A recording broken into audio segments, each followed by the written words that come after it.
कि चौकीदार चोर है। चौकीदार कौन?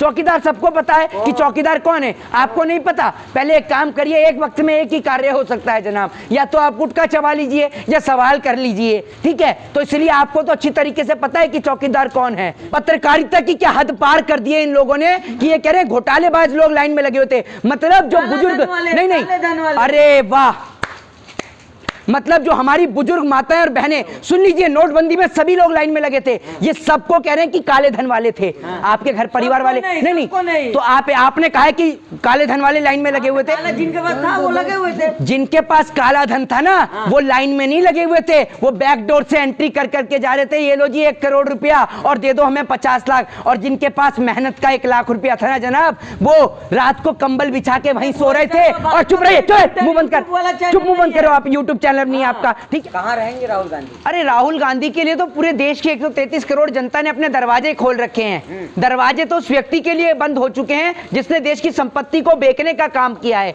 जो लोग ये सवाल खड़ा कर रहे हैं कि राहुल गांधी कहाँ रहेंगे, अरे भैया राहुल गांधी अगर नरेंद्र मोदी जी के घर के कार्यकर्ताओं के घर में भी चले गए ना, तो जितनी तवज्जो लोग नरेंद्र मोदी को नहीं देते ना, उससे कई हजार गुना ज्यादा लोग राहुल गांधी को पसंद करते हैं। तो ये तो आप सवाल ही मत खड़ा करिए कि राहुल गांधी कहाँ रहेंगे। राहुल गांधी के लिए तो इस देश की 133 करोड़ जनता के घर के दरवाजे खुले हुए हैं। राहुल गांधी जिसके घर पे चाहे उसके घर पे जाके रह सकते हैं। तो ये कैसा सवाल है? दूसरी बात ये कि जिस तरीके से राहुल गांधी की संसद की सदस्यता इन्होंने रद्द करी है, ये कहीं ना कहीं देश की डेमोक्रेसी का, लोकतंत्र की आज इन्होंने हत्या करने का काम किया है। और ये लोग जो सोच रहे हैं कि राहुल गांधी की संसद की सदस्यता रद्द कर कर ये लोग आवाज को उनकी बंद करने का काम कर सकते हैं, तो ये बिल्कुल गलत है।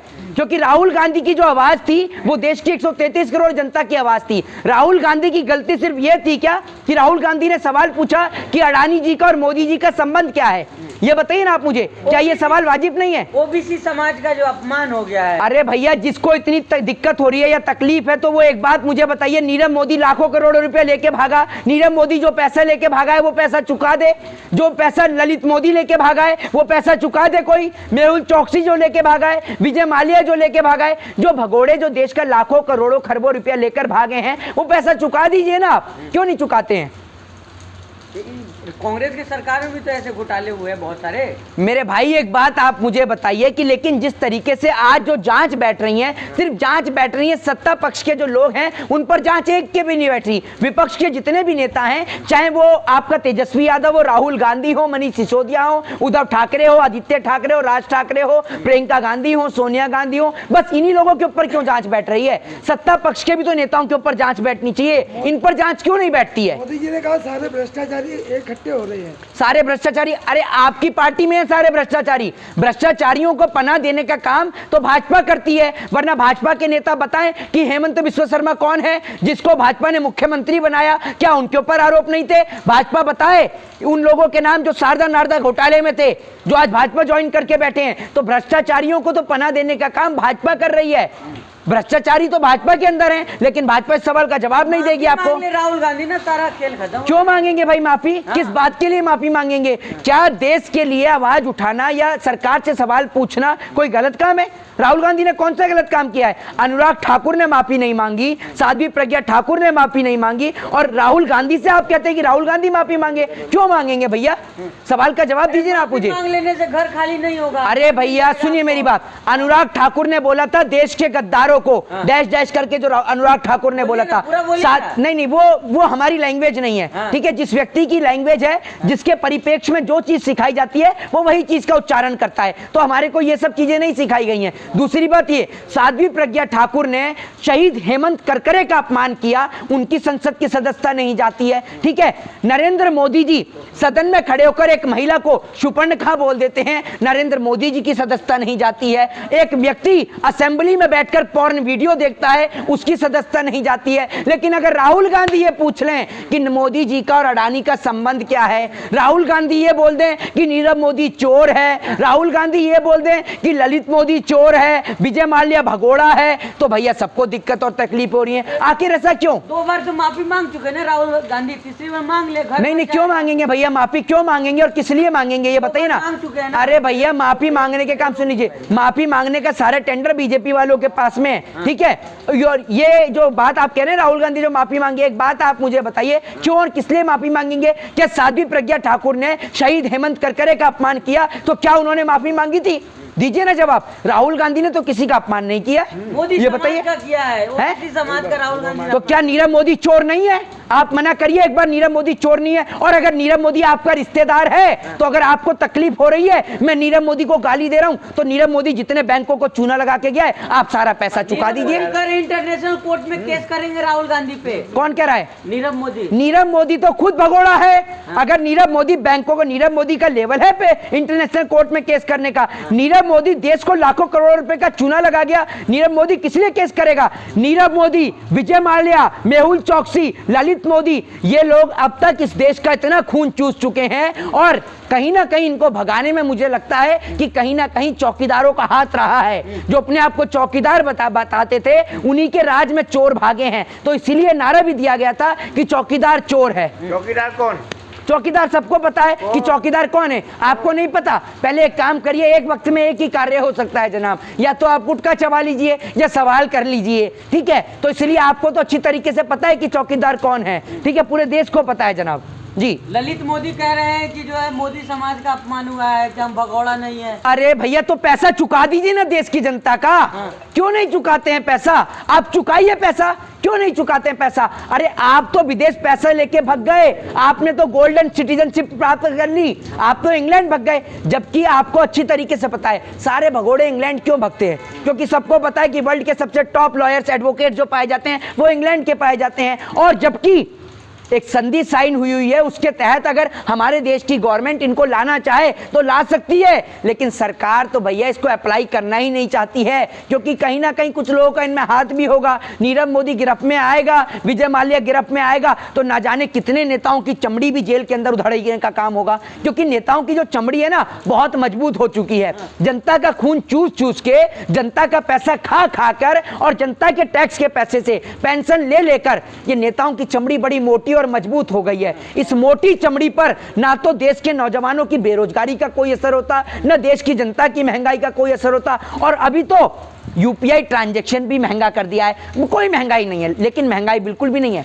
यूपीआई ट्रांजैक्शन महंगा हुआ है, 1100 पार का सिलेंडर हुआ है, पेट्रोल महंगा हुआ है, लेकिन जैसे ही आप अंधभक्ति का चश्मा अपने दिमाग पर लगाएंगे तो आपको लगेगा देश में तो कोई महंगाई नहीं है। अंधभक्ति का चश्मा इतनी बड़ी तादाद में बिक रहा है कि जब आप अंधभक्ति का चश्मा अपनी आंखों पर लगाते हैं तो सामने खड़ी साइकिल आपको मर्सिडीज या बीएमडब्ल्यू नजर आती है। इसी को अंधभक्ति का चश्मा कहा गया है। मोदी उन्होंने भी केस किया है एमपी एमएलए कोर्ट में कि अरे बिहार के सुशील मोदी, एक बात मुझे इस बात का जवाब बताएं, जब ओबीसीओं के ऊपर अत्याचार होता है तब तो आप लोग नहीं बोलते हैं, तब तो आपको नहीं दिखता है, लेकिन अभी तो आपको पता है कि भैया सुशील मोदी चाह रहे होंगे कि भाजपा उनको एमपी का टिकट दे दे, नेता या मंत्री बना दे, या वापस से क्या पता बिहार में मुख्यमंत्री का चेहरा बना दे। तो सुशील मोदी भी अपनी अब चुनावी रोटियां सेकने लगे हैं। प्रधानमंत्री कह रहे हैं कि कांग्रेस जो है अपने जाल में डालना चाह रही है, हमको जेल भेजना चाह रही है। किसको? प्रधानमंत्री मोदी जी ने कहा मुझे जेल में डालने के लिए कांग्रेस ने कई जाल बिछाए। अरे भैया एक बात आप मुझे बताइए, आप एक काम तो करके देखिए,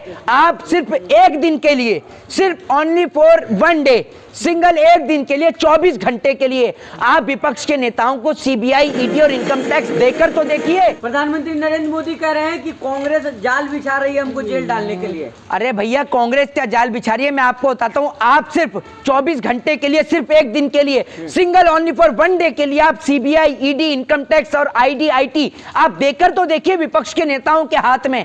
आपने तो जिनके ऊपर आरोप नहीं है वो भी अंदर हैं और साबित होते होते जीवन बीत रहे हैं उनके, लेकिन आपको पूरे तर्क के साथ में आपके नेताओं को जेल के अंदर अगर बंद नहीं कर दिया, पूरी भाजपा अगर सलाखों के पीछे नहीं पहुंच गई ना, तो हमारा नाम भी मोहित शर्मानी, क्योंकि हम आपको तर्क के साथ बता रहे हैं। हमने तो अपनी आंखों से देखा है कि जिनके ऊपर घोटाले हैं, जिनके ऊपर भ्रष्टाचार के आरोप थे, भैया बीजेपी में आए और एक भी घोटाले का आरोप नहीं, एक भी भ्रष्टाचार का आरोप नहीं। तो बीजेपी के पास में ऐसा क्या है, ऐसी कौन सी भसम है इनके पास में? कह रही है कि मोदी जी रुकना नहीं, इन भ्रष्टाचारियों पर कार्रवाई करो। अरे भैया एक बात आप मुझे बताइए, ये तो अपने आप ही सारी बात कह देते, कौन सी जनता कह रही है? जनता की कोई लाइव कॉन्फ्रेंस चलती है क्या? ये तो बताइए।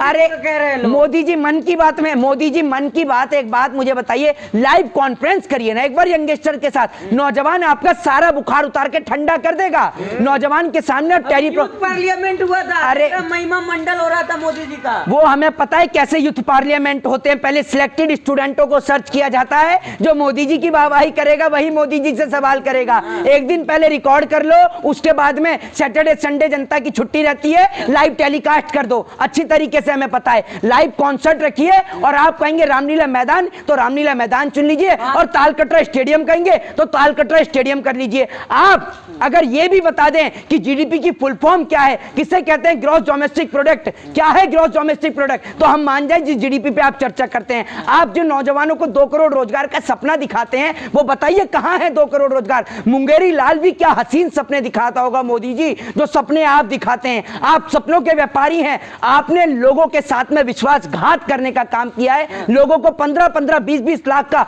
झूठा सपना दिखाकर उल्टा लोगों के जेबों पर आपने डाका डलवाने का काम किया है। नोटबंदी में लोग अपने ही पैसों के लिए लाइन के अंदर लगे, लंबी लंबी कतार। सुन लीजिए, एक मिनट रुकिए, नोटबंदी इस देश में सभी के लिए हुई थी। आपने नोटबंदी की लाइन में किसी अंबानी को, किसी टाटा बिरला को, किसी नेता को, किसी मंत्री को, किसी सांसद को लाइन में लगते हुए देखा था क्या?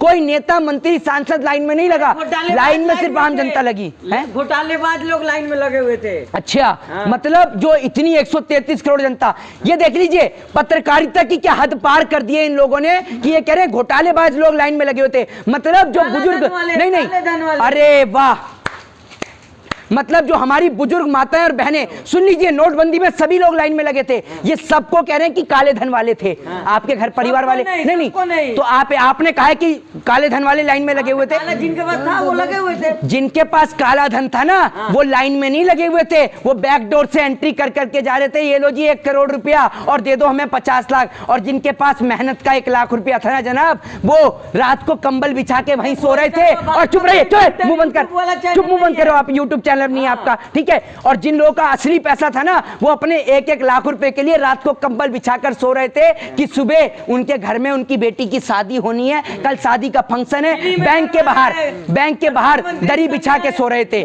ठीक है ना। फ्री में शादी करवाया जा रहा है, किसमें घूम रहे हैं आप? किस क्या करें आप? योजनाओं के, मुख्यमंत्री योजना से हो रहा है सामूहिक विवाह। हाँ, तो मुख्यमंत्री का ही करा दो सबसे पहले। सामूहिक विवाह में पहले मुख्यमंत्री का ही करा दो, क्योंकि जिन लोगों की शादी होती है कम से कम वो घर परिवार का दुख तो समझ सकते हैं। अब जिन लोगों की शादी नहीं हुई वो घर परिवार का दुख क्या समझेंगे। जय हिंद, जय भारत, वंदे मातरम।